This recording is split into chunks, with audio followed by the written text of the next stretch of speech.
Okay, I am live, and my first greeting goes to my viewers on my oldest platform, Facebook. It's been a long journey, close to around 10 years. I believe in 2014, I published my very first video on Facebook. And I'm going to share this video on Instagram and YouTube so people from other platforms can receive inspiration, validation, encouragement, maybe some practical tips on the topic of redefining leadership and how some of the talented, gifted leaders can lose their way. So I'm going to close the door. There's a construction nearby to make sure that the sound is perfect.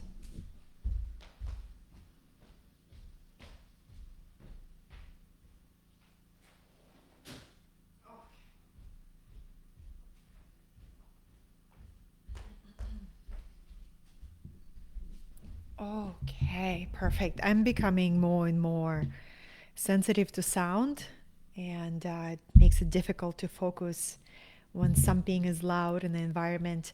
Hello, everyone, whoever's going to join live and who will watch this as a replay. We meet at the time that we're meant to meet. And if you are new to my live streams or to my videos, my name is Katerina. I am very passionate about many different topics. I often speak about the power of spirit-led leadership, also the power of following our soul calling, right? Spirituality, and becoming truly self-empowered in the full meaning of that word. And taking whatever circumstances and the cards that life gave us and creating our life with love, with intention, with vision, with devotion, with courage. And for that to happen, leadership is crucial. And in this live stream, I'd like to just explore with you some ideas that I have been contemplating lately on redefining leadership. I work with leaders. All of my private clients are leaders. Most of my students are leaders, right? And a lot of times, when I begin working with somebody who wants to evolve in their leadership style, I I'm curious, what do they think leadership is? And I'm often surprised how many negative beliefs are attached to the title of leadership, like somebody at the top, like very hierarchical idea, right? The old ideas of what a leader is.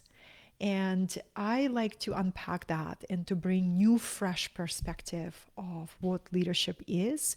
And I'm going to begin right away with introducing to you this idea that leadership is a frequency. Okay? Contemplate this with me. Leadership is a frequency that you begin to emanate from your energy field as a result of your thoughts, your emotions, your feelings, right?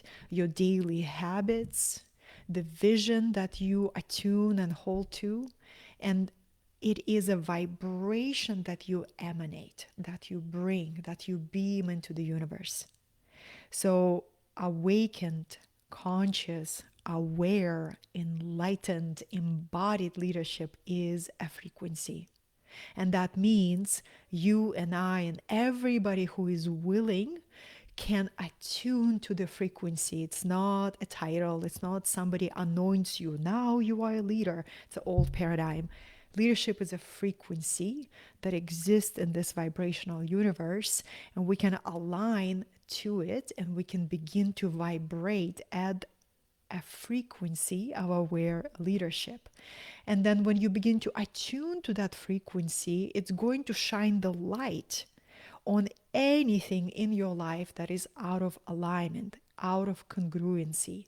And this is where the real work begins, because when you see the areas of your life that are in chaos, that are not truly representative of your true potential, it can be really hard to see And whatever is your defense mechanism, some run, some freeze, some pretend they don't see it, some become really busy, right? A lot of times people who are on the leadership path are the busiest people on the planet. You know, they're very dynamically engaged with their projects, with their movements, with their service to others. And sometimes, you know, by staying very, very busy, they stay on the surface of their inner work. They don't go deep, right? It appears that they read spiritual book, listening to spiritual videos, audios, but not going deep where the real alchemy can happen, right? And to go deep, you got to create space for the depth. You got to create space for contemplation, for being with yourself. And that's why it's so important to have daily time for solitude and reflection and getting up early, right? And to be with your heart, to be with your soul. I don't know who is here with me. Hello. Yeah, you know, I have not had cacao yet, Robert, but I'm drinking kombucha right now. It's so good. So good. We just had a massive heat wave in California. It was it was just a rough one. You know, I used to live in the desert for 8 years and I got used to the heat where you go outside and you're outside for just very short time and then you run inside to the air conditioner. So in California we have the breeze and it doesn't get that hot. But every end of the summer and the beginning of September we get this crazy heat wave and this year it was definitely the strongest. So I'm really glad it kind of cooled off. So we're having a nice change of season kind of a weather. So going back to the contemplation on leadership as a frequency and the the thing about seeing leadership as a frequency, you are in charge of raising your leadership frequency, right? You are in total power, self empowerment to continue to refine your leadership style to become more and more and more authentic to you, right? And I feel like that's the magic and the beauty of this process. And to truly to lead your life in uncertain times, and it's always been uncertain on the planet Earth.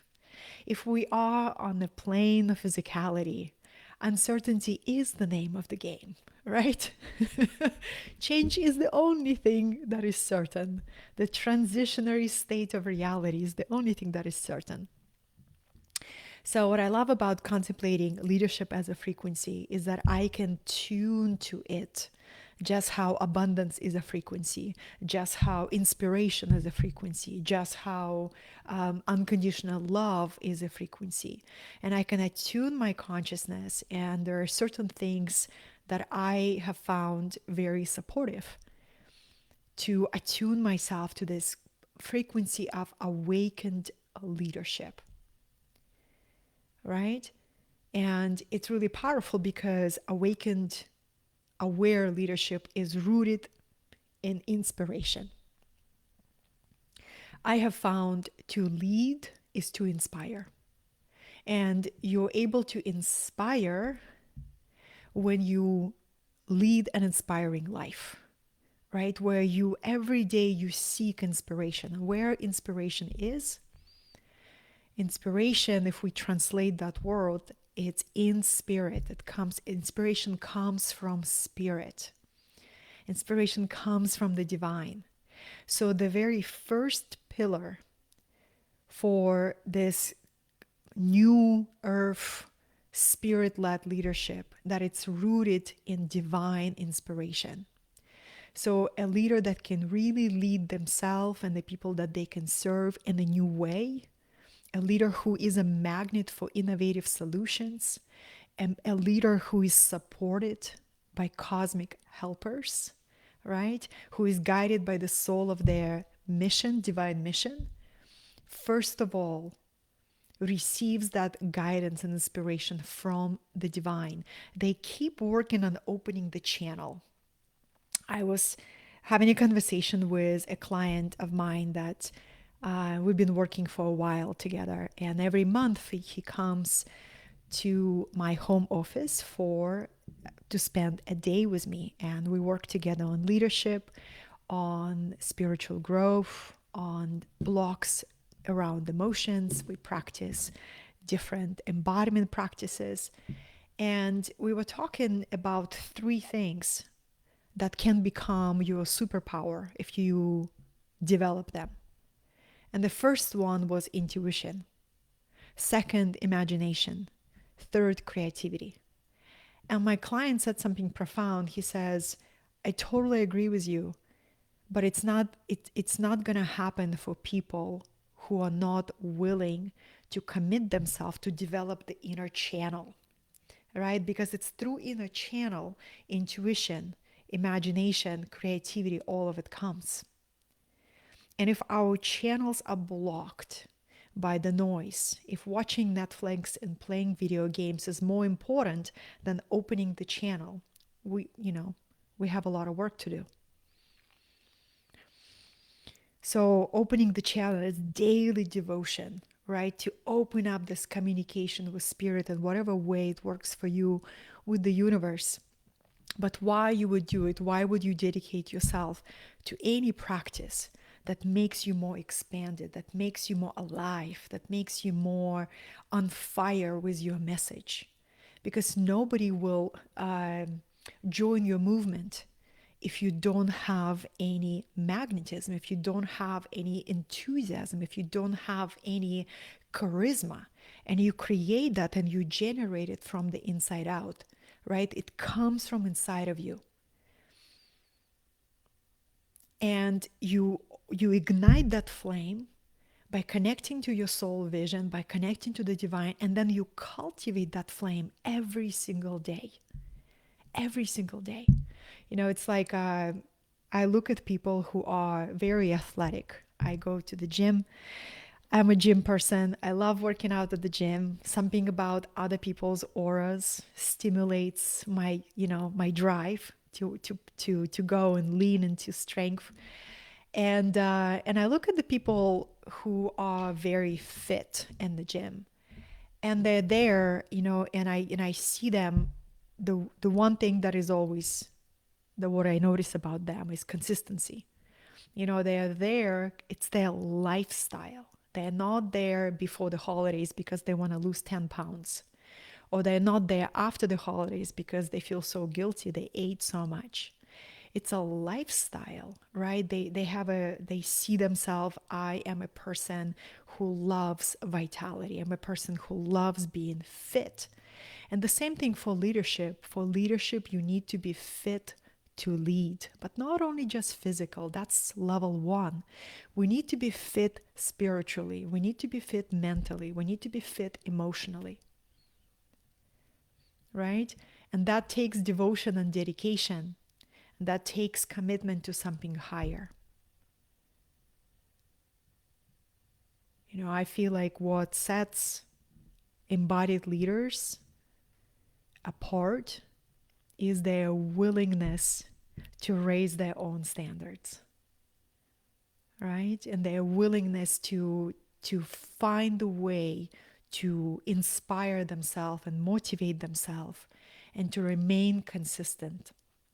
So consistency is key in anything that you want to have results with: business, relationship with yourself, right?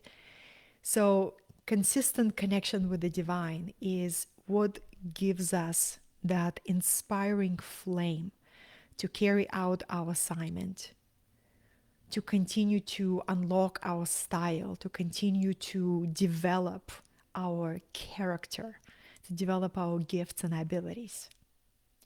Now, since So intuition, why is intuition is so important for leaders? Not only intuition, we got to become psychic leaders. Psychic leadership could be a new curriculum for me to bring one day. Oh my goodness, there are so many programs I want to teach. But this is really powerful because as a leader, we need to be, it's very helpful, it's crucial to be highly attuned to the people that you lead, attuned to the group dynamics, attuned to the wind of change that always arrives to us. And intuition becomes your superpower because you're able to hear the changes, that you're able to read the vibrations. You're able to recognize, when somebody you serve is struggling or going through intense self-doubt, and you're able to show up for them and be that encouraging voice, being that person who just magically appears on another person's path, right? And they say, you are an angel in my life. And what you are doing, you are attuned to your intuition. So your timing becomes more and more impeccable. You're always at the right place. You're always at the right time. It all's because you have developed a channel of intuition. And your intuition is not a random thing. Sometimes you have a gut feeling, and sometimes you're missing the signs. You're confused. Is it the voice of fear or is it intuition? Intuition gets to be developed, right? Like a skill set. And intuitive leader is an effective leader because you're able to recognize the signs of disharmony. You're able to read the field. You're able to read your team, right? And not be shocked when your team is collapsing and out of balance and you had no idea that was happening. You're becoming psychic leader. You're able to read people, and it's a superpower that needs to be developed, right? Then the second one is imagination, right? Imagination is another superpower for a leader because a leader is a person who is able to see what other people don't. You're able to lift your mind to your higher mind. You're able to imagine a new world. You're able to imagine a new reality. You're able to imagine seeing yourself creating the change on this planet in the unique way. If you're not able to imagine, you're not able to connect to the power that gives you strength to follow your vision. So imagination, right? It's a very powerful ability. I was studying imagination. I was so curious about learning about imagination, and I really couldn't find anything on this topic except, very, very old content by Neville Goddard. And he was a great speaker and a wonderful teacher, but I struggle with a lot of biblical stuff that comes with his content. I am as pagan as you can imagine. So when somebody quotes excessively from the Bible, Matthew 5.3,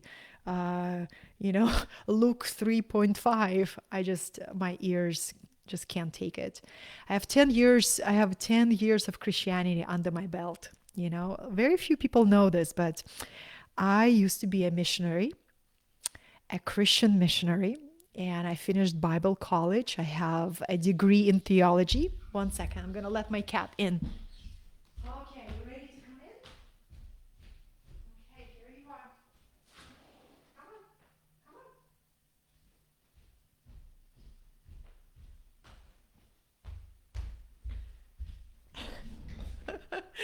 So by this point, my dear community, I have a temple cat who wants to go outside, and then I close the door and she begins to scratch in. Yeah, so some of my biggest lessons on leadership, actually I've received them when I was deep in religion. I spent 10 years being a very religious person, right? And finishing Bible school. I've read the Bible over 100 of times, memorized the Bible verses, all of that. And it was a very powerful chapter for me, right? Nobody pushed me into it, nobody enrolled me. I joined the religion because I was searching for cosmic truth. So that path was really powerful for me because I had to embrace, like kind of a leadership curriculum at a very early age.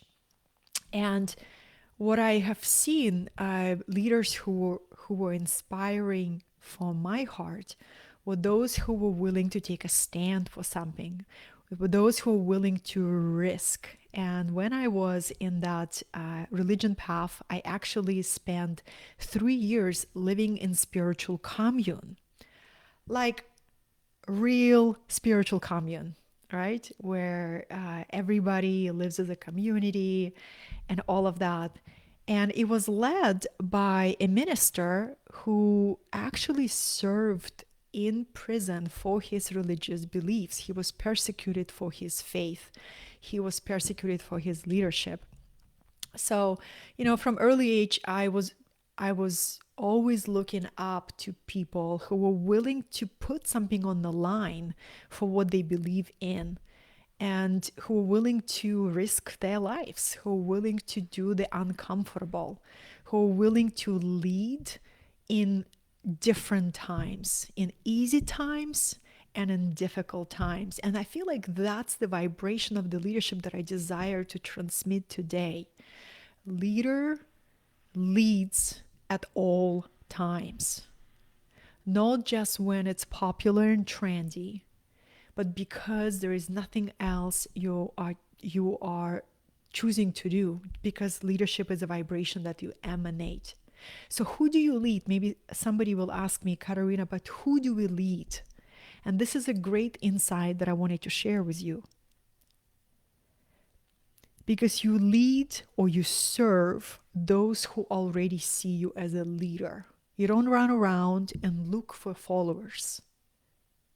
You actually become really grounded in yourself. Connect to the leadership frequency and open all of your eyes to the people who are already around you. Right now, there are people in your life who already look up to you as a leader. Right now, there are people in your life whom I can never reach. Only you have access to them through your vibration.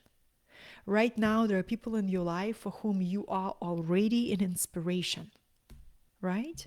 For whom you are already an example of somebody who lives their truth, of somebody who walks their talk, of somebody who creates time and offers a listening ear or an inspiring word, or gathers people together. So these are the people for whom you are a leader. So now how can you expand and evolve your leadership for those for whom you are already a leader? That's the question. But what we often hear in the noise, in this noise that you got to be just the louder, or more obnoxiously entertaining. Have you been on the TikTok lately? So I have joined TikTok a couple of years ago, and just as an experiment, pretty much everything I do in my life is an experiment. I was like, okay, I'm gonna go check out the TikTok land, and I also like to build a community from scratch. So I built a community on TikTok from scratch, and people are, connecting and listening. And then I got tired of it, and I just deactivated my account for 6 months. And I had a conversation with a friend who runs a digital marketing agency, and she's like, no, no, no, Katerina, I think you need to see TikTok in a different way. It's different from Facebook, it's different from Instagram. Because, people come to TikTok, and what they do, they basically read your vibration. It's a bunch of very short video clips, and somebody can get a good kind of energetic scan of who you are. And then they go and check out your YouTube or your Instagram. I was like, oh, I get it. That's what TikTok is for. So you see, somebody reframed my perspective, and I opened my heart to that platform again. And I went and I reactivated the TikTok.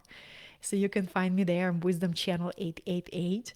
and I'm enjoying it again, right? So I really believe the Gracie, stop. I really believe we have an incredible opportunity in this Aquarian age to see social media platforms as virtual stages for us to beam our frequency, for us to sell our truth, for us to be the pillar of presence. You don't need to be the loudest. You don't need to stand on your head, and you don't need to be anything but your true self. Because people who will resonate with your vibration will resonate with your authentic expression. So today, when I opened TikTok, there was this one guy who was literally screaming into the video. And my entire nervous system did this, right? He's not my guy. He's not my guy. I immediately just said, I'm not interested in this, you know? But for somebody, he is the guy for them. And that's great.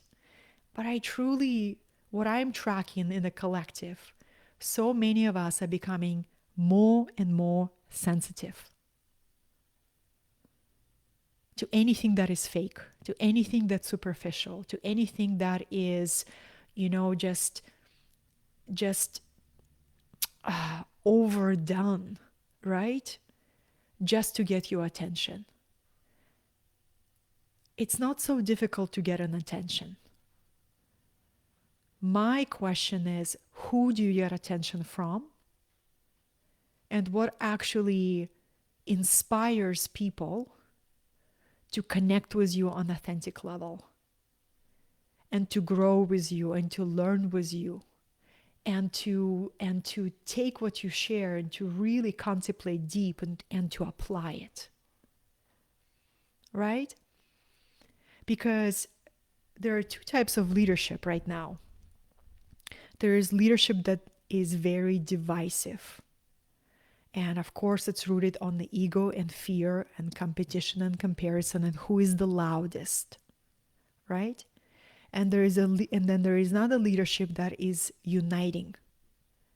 And it's a leadership that is based on soul. And it's a very different resonance of leadership. And I feel we're all becoming more and more sensitive, and more mature people look for resonance in their romantic relationships, in their business partnerships, in their mentorship relationships. They're looking for nervous system compatibility.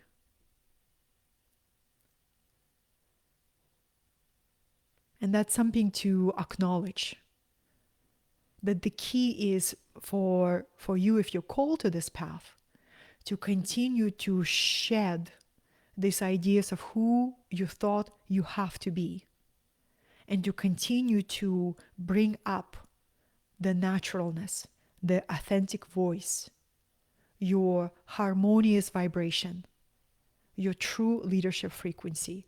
And that comes as a result of what happens every single day. Our vibration is a mirror of what's happening inside of us. Vibration cannot lie, right? It's truly a mirror of what's happening inside of us. Okay, I'm going to open up the space for questions while I'm going to turn the AC. The heat is back, my loves. I thought we were done with the heat, but the heat is back. So if you have a question on this topic, did I call it how great leaders lose their way? Did I call it like this? I forgot the name of this live stream. Yes, I did. Okay, so I'd like to share with you how gifted leaders lose their way, really briefly. And if you have a question, please put it in the chat.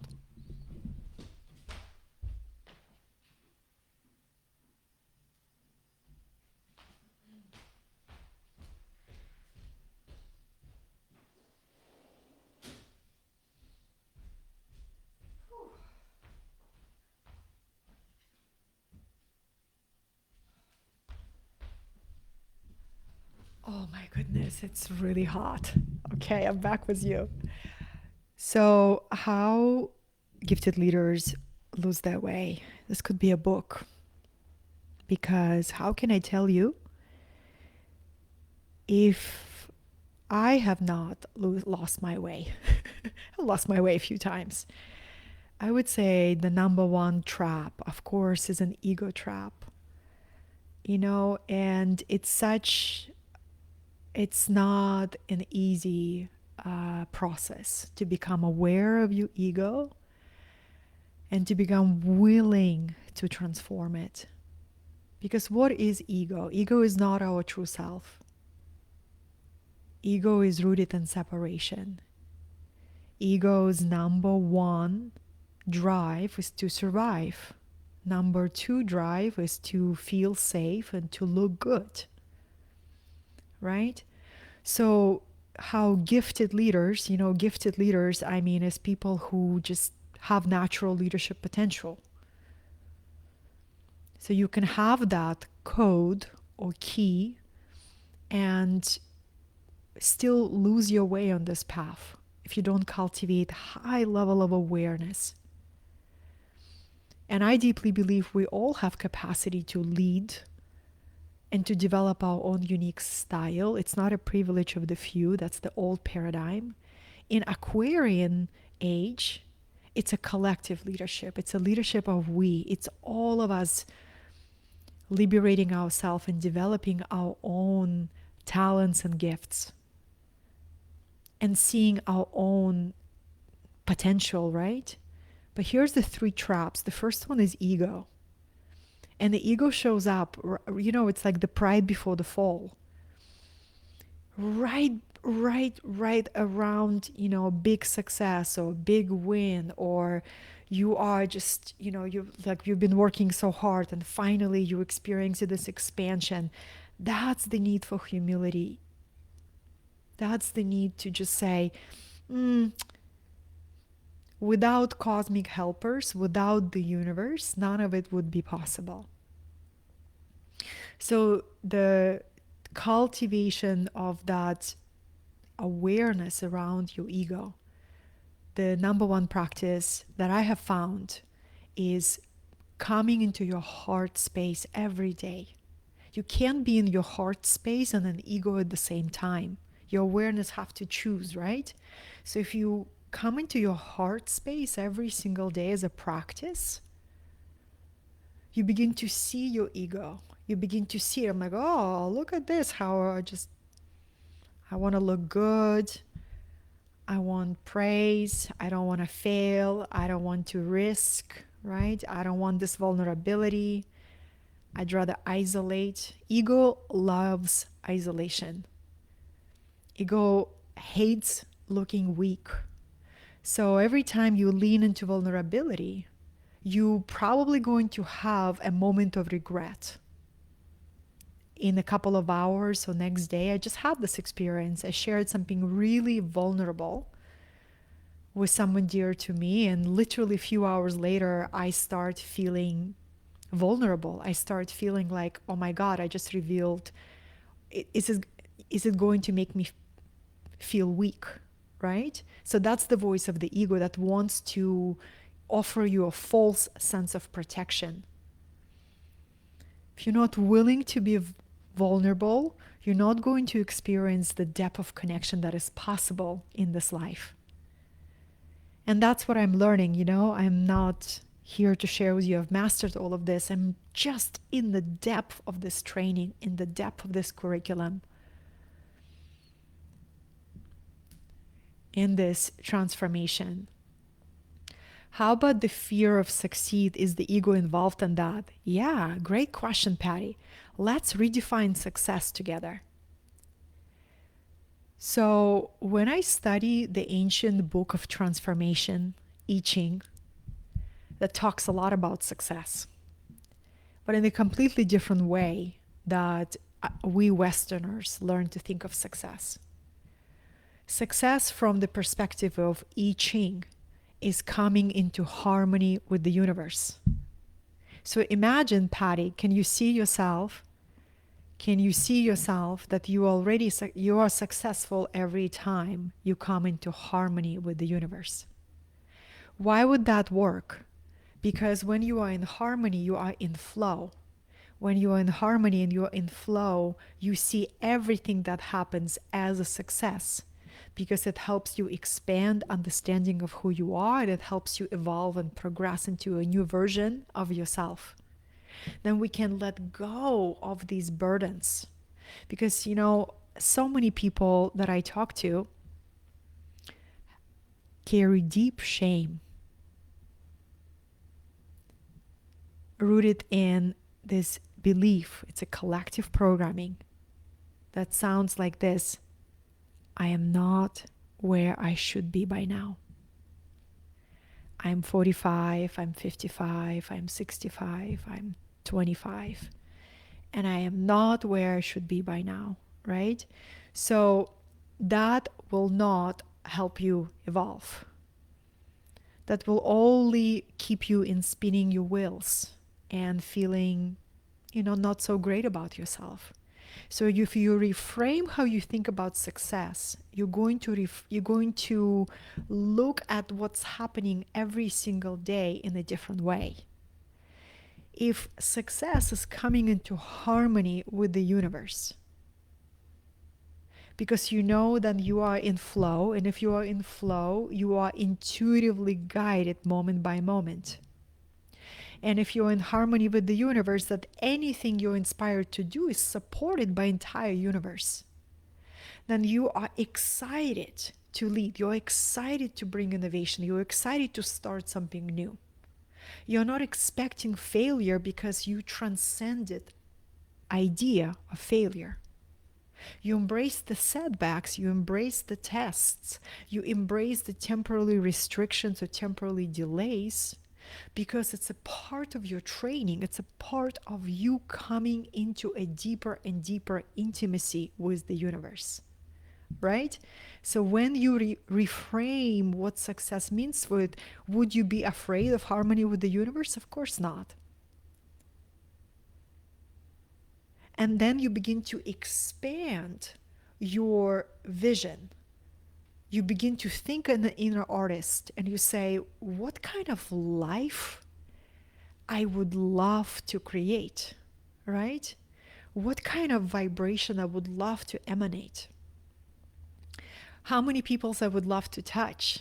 Because one thing that I have noticed from leaders who truly inspire me, they don't get up in the morning and say,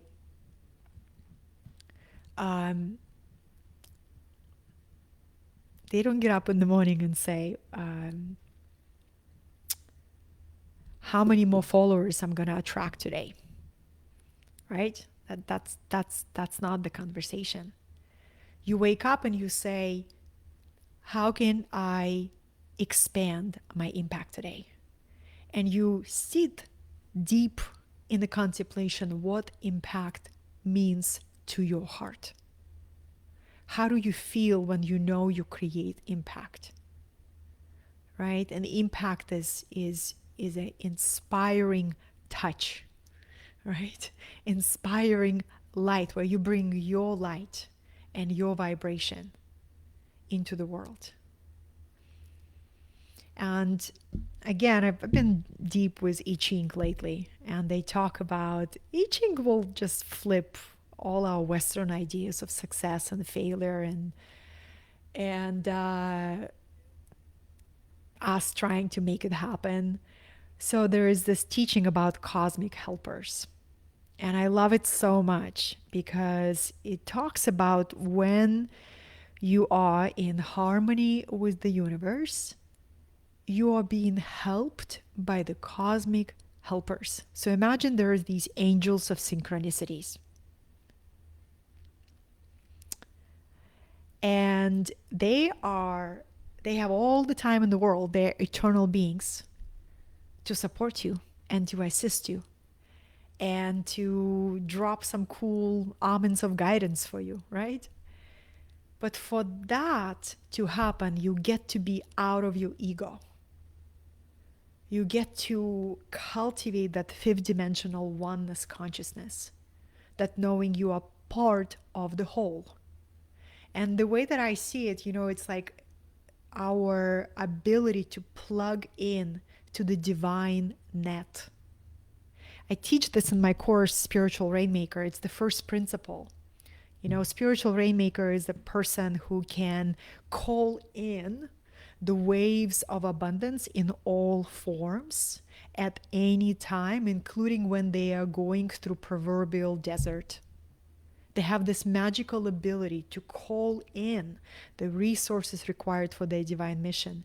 So the number one principle that I teach in that course is that you learn how to connect to the net. And eventually you become a master connector.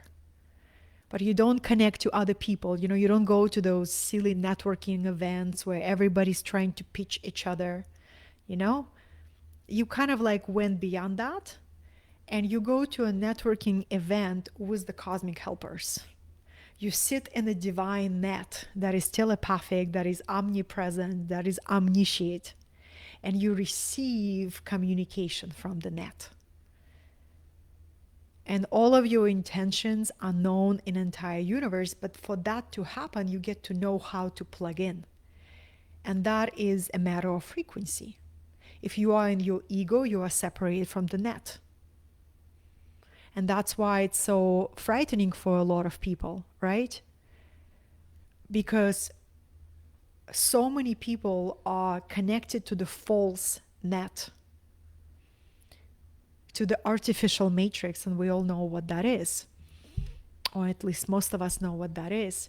And to unplug that consciousness from the artificial matrix and to awaken our organs, our antennas, and to connect to the divine net through daily practices. Mystical prayers, one of my favorite.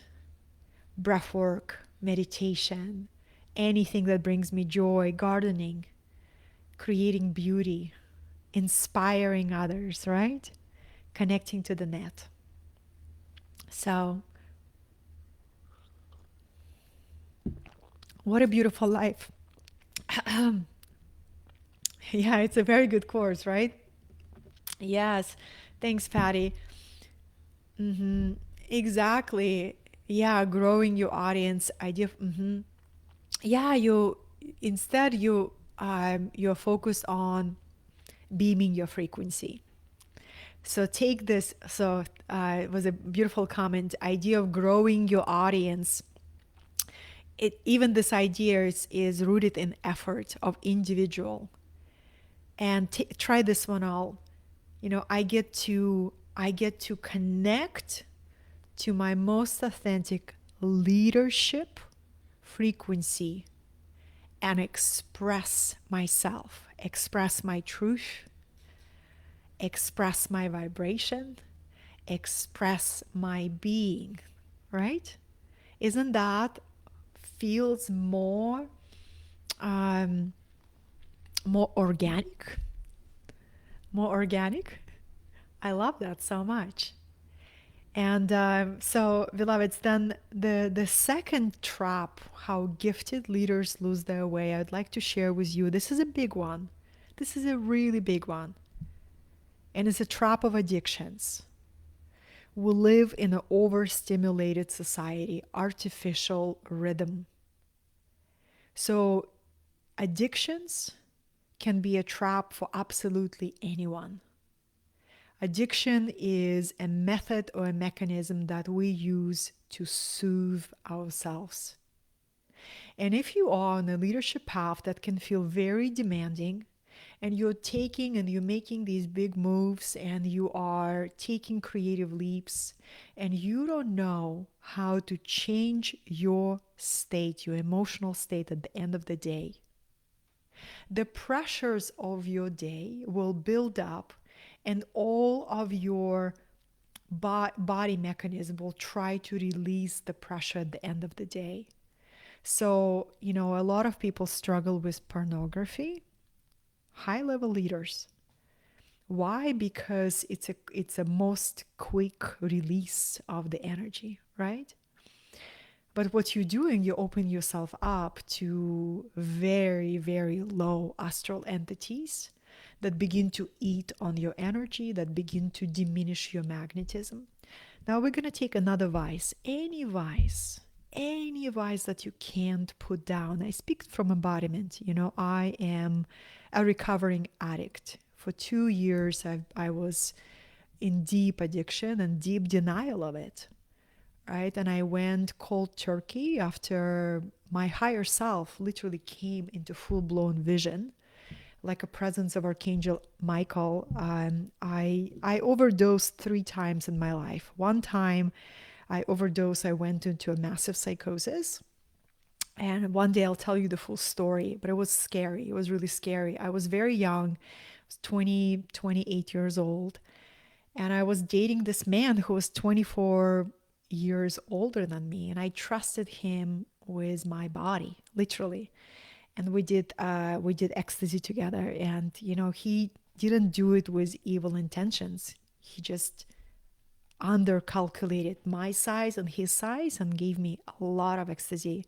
And I just overdosed. And it was a very scary experience for me. Then the second overdose experience was when I almost crashed my car, and then the third overdose experience at home, where, every addiction that you can't stop like this is basically a call for death. You don't want to be here, so you're trying to leave in a very unconscious way. And that was my story. I didn't want to be on this planet. It was really hard to be in the body. Like for a lot of light workers, before you awaken, right? You go to this very uncomfortable stage. It's uncomfortable to be in this density. You don't know your path just yet. You feel the pressure of your gifts trying to awaken. It's just a holy mess. So I was in that stage where I was still a caterpillar. And the only thing that was helping to soothe my pain was that drug of my choice. And I remember one night, this entity, this high master consciousness just appeared in front of me. And it was like a sword, this energetic sword that cut the tentacles of addiction. And I received this revelation that it was enough. And it was time for me to step into my training. And with trembling hands, I dumped 2 pounds of that drug in the toilet. And I went cold turkey after 2 years of being an addict every day. So I speak from experience. Addiction is something that can lure you, and you begin to tell yourself stories that is just a little bit, that you're accessing higher state of consciousness. I see a lot of happening with this with ketamine in our community. I do not recommend that entity or that element, especially if you do it by yourself. It's a slippery slope. Anyway, this is a big trap for leaders. It can be addiction with food, addiction with alcohol, addiction with drugs, addiction with work, right? And why addiction is so seductive is because busy leaders don't invest their time in regulating their state, and they lose their balance at the end of the day. They hold everything together stoically all day long. But the evening comes and collapse comes. And evening comes and the armor falls away, right? Evening comes and nobody sees you.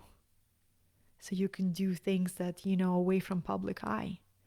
And I'm saying this not to shame anyone or to add any guilt. I'm just saying it from deep empathy. I know that place.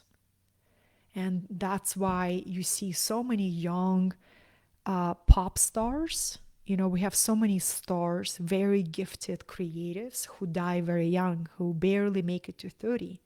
Is because of that. It's because of huge pressure of their path and very little support, very little strength within. So addiction grabs them. And I really cultivate high level of vigilance in this conversation. For me, it's just something, I come from parents who were addicts.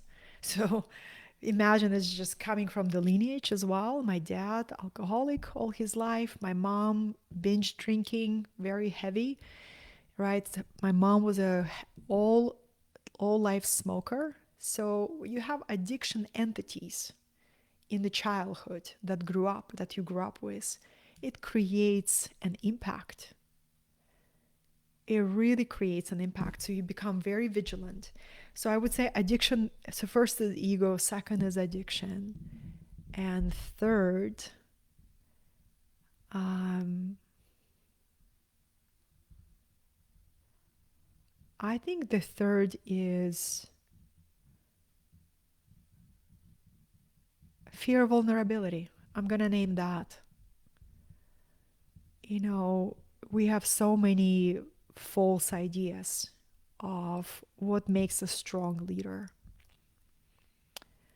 And oftentimes, when you are struggling on the leadership path, you don't want to talk about it because you don't want to be perceived as weak. And I understand that. But what happens when you find a safe space to reveal your challenges? You're not just talking, you're moving energy. You take what is inside of you that creates a lot of density, that suppresses your genius, suppresses your light, and you bring it up in a sacred container of another person who gives you a loving presence, right? So, really, really powerful to have that, when people say, they go to therapy or they go to spiritual counseling or they speak with their guide or a mentor, they're like, we're just talking. And that's not exactly what's happening.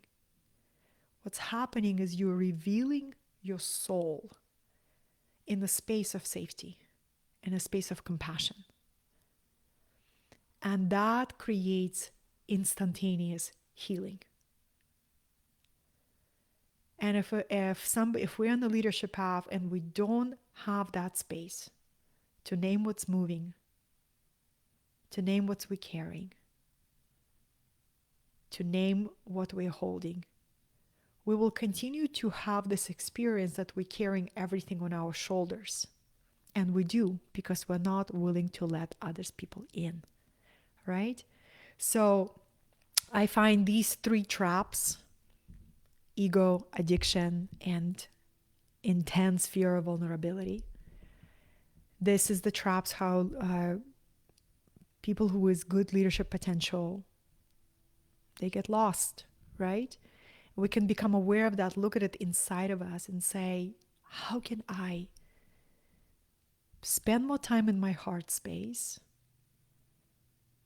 How can I build new empowering habits? Let me become addicted to breath work. Let me become addicted to meditation. Let me become addicted to journaling. Let me become addicted to fitness, right? You just flip it and you say, I'm going for natural high now. I'm going to make it important to me. I'm here for natural high. How amazing is that? And then you begin to actively seek connection. You begin to realize vulnerability is your superpower. And you become more and more authentic with your community, with your relationships, with people that you serve, with people who already look up to you, right? It's really, really powerful because your example is a part of your leadership, how you meet your challenges, how you initiate challenging conversation, how you open your heart when it's really all your mechanism are telling you to close. I'm going to stop now. I'm going to stop now because we're already approaching an hour. Thank you so much for joining me here. My dear friends and community, I am leaving for Peru in just 2 weeks. This is my leadership heaven. I go to Peru to listen to my soul and to receive a new vision and to align the organic rhythm and to have beautiful, nourishing conversations. So in 2 weeks, I'm leaving, and then I'd like to just send you my love and my frequency. So in whatever way you are being asked to grow, you can trust that. You can trust your path. You can trust that your naturalness is enough. You don't need to be anybody else. You don't need to be the loudest. You don't need to, you know, do anything that is not really an expression of your truth. But you take what already is there and you bring it forth more and more and more and more. And you're guided by this desire to develop your mastery, to become a master of your craft, simply because it brings you joy, right? Simply because, you incarnated and took physical shape for the joy of discovery of who you can become this lifetime. And you only have this one incarnation once, right? You'll never be you ever again. You're going to pick a new body. You're going to pick a new story. You're going to develop a new myth. But this incarnation only once. So might as well make it like an art form in your own unique way. And I'm grateful to spend this time with you. Be blessed. Until we see again, if you'd like to learn more about my work, just cyber stalk me. I am on TikTok, Instagram, YouTube, LinkedIn, and of course my website, KaterinaSatori.com. Check out the box that says courses. There's free and paid ones. And if you'd like some support in your leadership, I work with clients one-on-one, those who resonate with my vibration. My work is delivered in person and online. And it's a really beautiful journey. So if you'd like to inquire more, just go to my website and you will see all the information there. To your highest joy and beyond. I will see you soon.